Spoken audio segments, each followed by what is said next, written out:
So unterschiedlich Britisch Kurzhaarkatze und Maine Coon aussehen, so haben sie doch eine entscheidende Sache gemeinsam. Sie gehören zu den beliebtesten Katzenrassen in Deutschland überhaupt.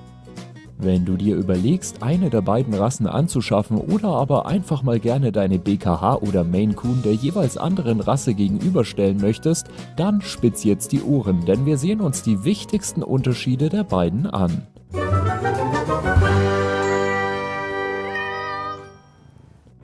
Rein optisch gesehen sind die Unterschiede auf den ersten Blick sehr groß. Während die Maine Coon ein langes, zotteliges und seidiges Fell hat, ist es bei der British Kurzhaar eher kürzer, dafür aber um einiges dicker und auch fester. Die Maine Coon kommt in allen möglichen Farben und Fellzeichnungen vor. Und die BKH? Die auch. Man kennt sie zwar am häufigsten in einfarbig grau, aber auch sie gibt es in unterschiedlichsten Variationen. Beide Katzen sind verhältnismäßig groß und schwer, wobei die Maine Coon noch einmal ein paar Kilo und Zentimeter drauflegt. Insbesondere Coonie Kater können eine Gesamtlänge von stattlichen 120 cm und ein Körpergewicht von sage und schreibe 10 Kilogramm und manchmal sogar noch mehr erreichen. Aber auch die Briten sind keine kleinen Katzen. Kater erreichen häufig ein Gewicht von 8 Kilogramm, allerdings sind sie dabei wesentlich kompakter und bulliger gebaut. Das Gewicht verteilt sich entsprechend anders, was ihr manchmal ein dickliches Aussehen verleihen kann. Und wie sieht es in Sachen Charakter aus?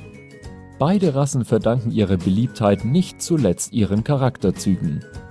Die Maine Coon ist sanftmütig und anschmiegsam, sie hängt sehr an ihrem Halter und nimmt Veränderungen stoisch hin, solange ihr Mensch häufig genug verfügbar ist. Das sehr intelligente Tier braucht einiges an Beschäftigung und auch Platz und ist als reine Wohnungskatze nur bedingt geeignet, insbesondere dann, wenn die Wohnung nicht wirklich groß ist. Maine Coons neigen wegen ihrer großen Muskelmasse zum Überfressen, da sie so viel Energie wie möglich aufnehmen wollen. Deshalb ist es unabdingbar, für viel Bewegung und die richtige Rationierung beim Fressen zu sorgen. Auch die BKH ist wirklich lieb und vor allem unkompliziert. Sie ist enorm gelassen, liebevoll und loyal. Sie bindet sich an alle Familienmitglieder und braucht dennoch keine ständige Aufmerksamkeit. Dadurch, dass die Britin sehr flexibel in ihrem Anspruch ist sie als Wohnungskatze gut geeignet. Aber bitte immer nur zusammen mit einem Spielgefährten. BKHs machen sich häufig selbst bemerkbar oder bringen sogar ihr Lieblingsspielzeug, wenn sie spielen wollen. Auch sie neigen zum Dickwerden, wenn sie nicht genug Beschäftigung und Bewegung haben, vor allem auch deshalb, da Briten mit zunehmendem Alter öfter mal ziemlich faul werden. In Sachen Fellpflege unterscheiden sich die beiden nicht so stark, wie man meinen könnte. Die BKH muss allerdings nur zum Fellwechsel täglich gebürstet werden, den Rest des Jahres sind auch 2- bis 3-mal in der Woche ausreichend. Bei der Maine Coon hingegen ist ein tägliches Bürsten fast unerlässlich. Die durchschnittliche Lebenserwartung von Briten liegt zwischen 12 und 16 Jahren. Bei der Maine Coon liegt dieser Wert minimal niedriger.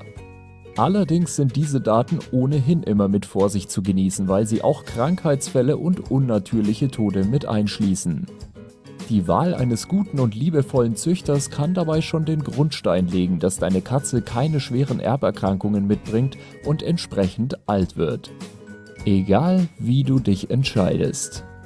Maine Coon und British Kurzhaar sind zwei tolle Katzenrassen, die mit genug Aufmerksamkeit, etwas Pflege, hochwertigem Futter und Gewichtskontrolle zu tollen Familienmitgliedern werden, die häufig gesund ein hohes Alter erreichen und eine echte Bereicherung für jeden Haushalt sein können. Möchtest du noch mehr zur BKH erfahren? Dann sieh dir doch unser Rasseporträt auf der linken Seite an. Und wenn du noch mehr über die Maine Coon wissen willst, findest du das Rasseporträt auf der rechten Seite. Danke fürs Reinschauen und bis zum nächsten Mal.